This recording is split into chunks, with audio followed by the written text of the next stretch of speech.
قل اے محبوب آپ فرمائیے. اب یہ جو قل سے جو ذکر ہے اس کا ترجمہ سننے سے پہلے سمجھ لیجئے کہ یہاں پر یہودیوں کو دوسرا جواب دیا گیا.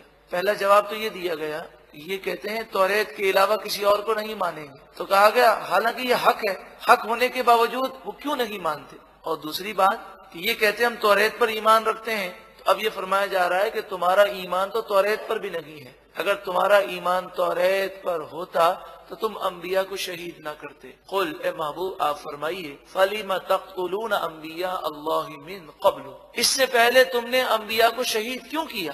ان کنتم مؤمنین، اگر تم توریت پر ایمان رکھنے والے تھے. توریت میں تو اس کام سے منع کیا گیا. وَلَقَدْ جَاءَكُمْ مُوسَى بِالْبَيِّنَاتِ، اور اگر تمہارا ایمان موسیٰ علیہ السلام پر تھا تو یہ تو بتاؤ بے شک موسیٰ علیہ السلام تمہارے پاس روشن واضح نشانیاں لے کر آئے. ثُمَّ اتَّخَذْتُمُ الْعِجْلَ مِن بَعْدِهِ، لیکن اس کے بعد تم نے بچڑے کو معبود بنا لیا، بچڑے کی پوجا پاٹ میں لگ گئے. ارشاد فرمایا وَأَنْتُمْ ظَالِمُونَ، اور تم ظالم تھے، گناہ کرنے والے تھے.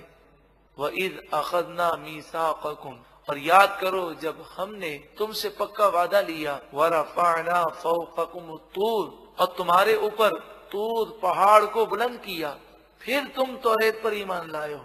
تمہارے آباء و اجداد نے تو توریت کو ماننے سے انکار کیا تھا، پھر کوہ طور پہاڑ کو دیکھ کر ایمان لائے ہو. تو تم سے فرمایا گیا خذوا ما آتیناکم بقوہ، جو ہم نے عطا کیا تمہیں اس توریت کو مضبوطی سے تھام لو. واسمعوا، اور غور سے سنو. قالوا سمعنا، تو وہ بولے ہم نے سنا. وعصینا، اور ہم نے نافرمانی کی. زبان سے انہوں نے کہا کہ ہم نے اللہ کا کلام سن لیا، اور دل میں یہ خیال کیا کہ ہم عمل نہیں کریں گے. یہ فرمایا جا رہا ہے کہ تمہارا ایمان بھی ایسا ہی ہے، اور تمہارے وہ آباء و اجداد جو حقیقی طور پر مومن نہ تھے ان کا بھی ایمان ایسا ہی ہے. ایسا کیوں ہوا؟ وَأُشْرِبُوا فِي قُلُوبِهِمُ الْعِجْلَ بِكُفْرِهِمْ، کفر کے سبب بچھڑے کی محبت ان کے دل میں سرایت کر گئی، اور وہ جو انہوں نے شرک کیا تھا اس سے توبہ تو کر لی لیکن اس کا اثر ان کے دل میں باقی رہا، اور ان کی روحانیت ختم ہو گئی تھی. وہ اگر سچے دل سے توبہ کرتے تو روحانیت مل جاتی. اکثر نے ڈر کر توبہ کی تھی. فرمایا جب وہ نور سے محروم تھے تو پھر ایسی ایسی انہوں نے حرکتیں کی. قل بئس ما یأمرکم بہ ایمانکم ان کنتم مؤمنین، اگر تمہارا توریت پر ایمان ہے تو یہ کیسا ایمان ہے کہ ایسے برے برے کاموں کا تمہیں حکم دیتا ہے. مطلب یہ کہ تمہارا توریت پر ایمان ہی نہیں ہے. تو نہ تم قرآن پر ایمان رکھتے ہو نہ اپنی کتاب پر ایمان رکھتے ہو. یہودیوں نے کہا کہ مسلمانوں تم کوشش مت کرو، تم جنت میں نہیں جاؤ گے، جنت میں تو ہم ہی جائیں گے، اور ہم ڈائریکٹ جنتی ہیں. تم چاہے کتنی بھی عبادت کر لو تم جہنمی ہو. جو یہودی ہے چاہے کتنا بھی گناہ کرے وہ جنتی ہے اور ڈائریکٹ جنتی ہے. جب یہ بات کہی گئی قل، ارشاد فرمائے محبوب آپ فرمائیے ان کانت لکم الدار الاخرۃ عند اللہ خالصۃ من دون الناس، تمام لوگوں کے علاوہ صرف تمہارے لیے ہی آخرت کا گھر خالص ہے اور تم ہی جنتی ہو اگر، اور ڈائریکٹ جنتی ہو تو پھر دنیا کی مصیبتیں کیوں جھیل رہے ہو؟ جاؤ جنت کے مزے کرو. فتمنوا الموت، بس تم موت کی تمنا کرو.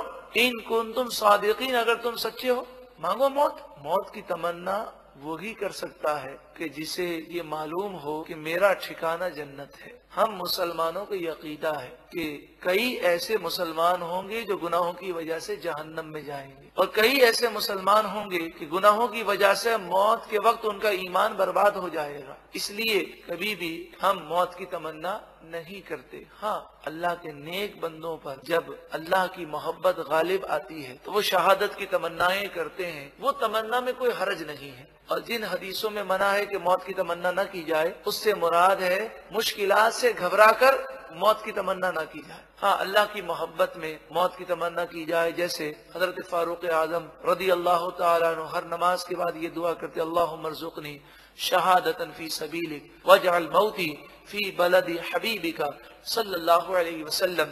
اے پروردگار مجھے شہادت کی موت تیرے راستے میں عطا فرما اور تیرے حبیب صلی اللہ علیہ وآلہ وسلم کے شہر میں مرنا نصیب فرما. تو اس دعا میں کوئی حرج نہیں ہے. فرمایا وَلَن يَتَمَنَّوْهُ أَبَدًا بِمَا قَدَّمَتْ أَيْدِيهِمْ، یہ یہودی کبھی بھی موت کی تمنا نہیں کریں گے اس وجہ سے کہ جو گناہ انہوں نے آگے بھیجے۔ ان کا ضمیر تو ملامت کرتا ہے، انہیں معلوم ہے کہ ہم زبان سے تو کہہ رہے ہیں کہ ہم جنتی ہیں، لیکن خود یہ جانتے ہیں کہ ہمارے گناہوں کی سزائیں ہمیں ملنی ہیں، تو کبھی بھی مرنے کی تمنا نہیں کریں گے۔ اب آپ بتائیے، یہودی جب اسلام کے دشمن ہیں، وہ کہہ سکتے تھے قرآن نے کہا یہ موت کی تمنا نہیں کریں گے، ہم سب مل کر موت کی تمنا کرتے ہیں، قرآن کا فرمان یہ ہے کہ نہیں کریں گے اور ہم کرتے ہیں، تو اس طرح وہ چیلنج کر سکتے تھے، لیکن قرآن کا فرمان حق ہے، اسے کوئی چیلنج کرنے کی طاقت ہی نہیں رکھتا۔ یہودیوں نے موت کی تمنا نہیں کی، اور نبی کریم صلی اللہ علیہ وآلہ وسلم نے ارشاد فرمایا اگر یہ تمنا کرتے تو روئے زمین پر کوئی یہودی باقی نہ رہتا۔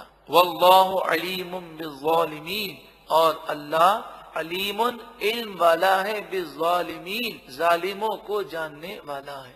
یہاں پر ایک بات عرض کروں، یہ حدیث پاک ہے کہ نبی کریم صلی اللہ علیہ وآلہ وسلم نے فرمایا کہ اگر یہودی موت کی تمنا کرتے تو ایک یہودی بھی روئے زمین پر باقی نہ رہتا۔ یہ حدیث پاک اس وقت ہے کہ جب قرآن مجید فرقان حمید نے انہیں چیلنج کیا کہ موت کی تمنا کرو، اور پھر انہوں نے موت کی تمنا نہیں کی، تو آپ نے فرمایا یہ موت کی تمنا اگر کرتے تو ہلاک ہو جاتے، اور جب قرآن نے فرما دیا کہ وہ کبھی موت کی تمنا نہیں کریں گے تو اب ان کی طاقت ہی نہیں کہ وہ موت کی تمنا کر سکیں۔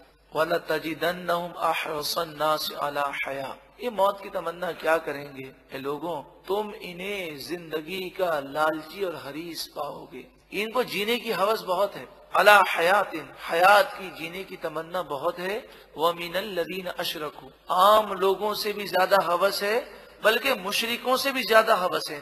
مشرک سے مراد یہاں مجوسی ہیں۔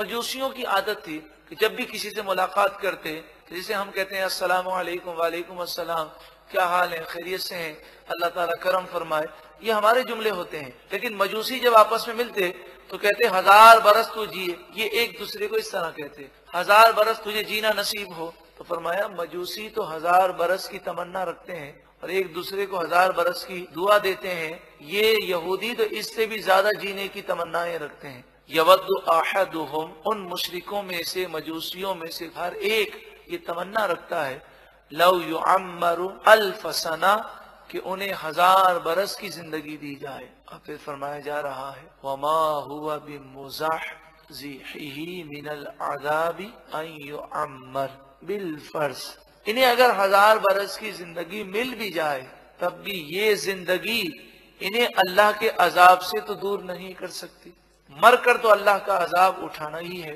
اللہ تبارک و تعالی کی طرف سے دیا جانے والا عذاب بڑا سخت ہے۔ واللہ بصیر بما یعملون، اللہ تعالی خوب دیکھ رہا ہے جو وہ کر رہے ہیں۔ ایک یہودی حضور کی بارگاہ میں آیا اور کہنے لگا آپ پر وحی لے کر کون آتا ہے؟ آپ نے فرمایا جبریل۔ کہا جبریل وحی لے کر آتے ہیں؟ اگر کوئی دوسرا فرشتہ وحی لے کر آتا تو ہم آپ پر ایمان لے آتے۔ جبریل اور ہماری تو دشمنی ہے پرانی۔ کیوں دشمنی ہے؟ اس لیے دشمنی ہے کہ ہماری قوم پر جتنی مصیبتیں آئیں، جتنے عذاب آئے، وہ جبریل لے کر آتے تھے۔ قرآن مجید فرقان حمید نے ان کا رد کیا اور فرمایا جبریل جو بھی کرتے ہیں اللہ کے حکم سے کرتے ہیں، تو اگر عذاب لے کر آئے تو وہ بھی اللہ کے حکم سے لے کر آئے، اور اب قرآن لے کر آئے تو بھی اللہ کے حکم سے لے کر آئے۔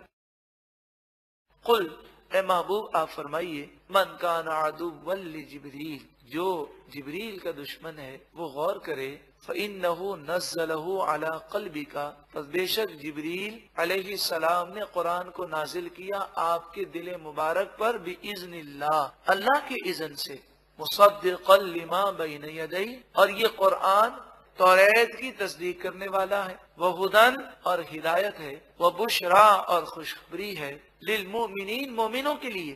قرآن نے فیصلہ سنایا، من کان عدوا للہ، جو اللہ کا دشمن ہو، وملائکتی، اور فرشتوں کا دشمن ہو، ورسلی، اور رسولوں کا دشمن ہو، وجبریل، اور جبریل کا دشمن ہو، ومیکال، اور میکائیل کا دشمن ہو، فإن اللہ عدو للکافرین، پس بے شک اللہ تعالیٰ کافروں کا دشمن ہے، اللہ تعالیٰ انہیں سزا دے گا۔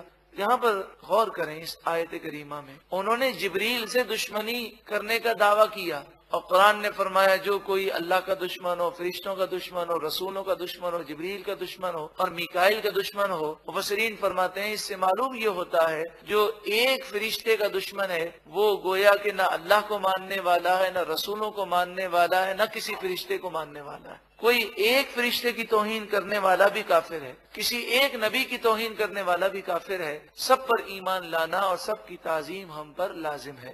وَلَقَدْ أَنزَلْنَا إِلَيْكَ آیَاتٍ بَيِّنَاتٍ، اور بے شک ہم نے آپ کی طرف روشن واضح آیات کو نازل فرمایا۔ وَمَا يَكْفُرُ بِهَا إِلَّا الْفَاسِقُونَ، اور اس کا انکار وہی کرتے ہیں جو فاسق ہیں، نافرمان ہیں۔